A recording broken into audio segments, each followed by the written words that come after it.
Do you know what to do when somebody grabs you by your shirt or your hoodie? Okay, I think of a grab as a gift. One, because I have the training, but two, because it means they're not hitting me with a hand. This I'm worried about. This I'm only worried about this guy, maybe a weapon. So as he brings his hands up now with Aikido training, he's going to grab on tight. Notice his thumb position. He's trying to get to here. Okay, because what he's going to do is when he turns his body, he's going to roll that over. The reason why it's so important that his thumb gets into here is once the knuckle or the hand hits 90 degrees, he has to have the pressure, if my finger is like this, to point this finger back at my face. So he's pushing into me hard. That's going to make me either one, break my wrists, called a center lock or chicken wing, whatever you want to call it. But the idea is that the wrist is being compromised. If my wrist is being compromised, it's because I'm holding on. I'm going to try to let go. If I let go, he disengages. Good job, Tyson. So again, here, as he grabs, number one concept is the same as before, though. Turn your body rapidly in a direction. So he turns. Boom, he's not getting punched anymore. My balance has been taken because my elbow joint was compromised. My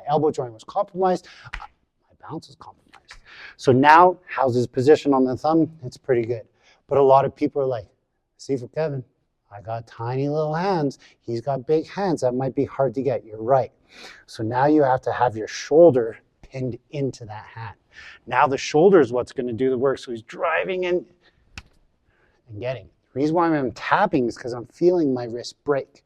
The thing is here is even if I try to let go, it's actually not going to help me get out of it like that grab before. So when he's grabbing that and he's turning it over, no thumb this time, he's using his shoulder. That shoulder's got to get close and it's got to drive in. Your angle's off a little bit. So what happened there is the hand was sliding down. As it was sliding down, it changed the position of his shoulder. So what he has to do there is he has to turn that shoulder into it more and lift up. And now drive in. Yes, better. Good. Ooh, that was close. Right? My hand got caught in there. There's really nothing. If you live in some states in America, it's pew pew time. So I grab this. His training changes a little bit because he's a right-handed draw. His left hand comes up, he turns his body. Again, that's pushing me off. So similar concept that we used before, but now he can draw. If you like knife work, you can pull your knife out there too. It's totally up to you. But remember, at this point, they're only trying to punch you. Have they showed that they want to kill you or not?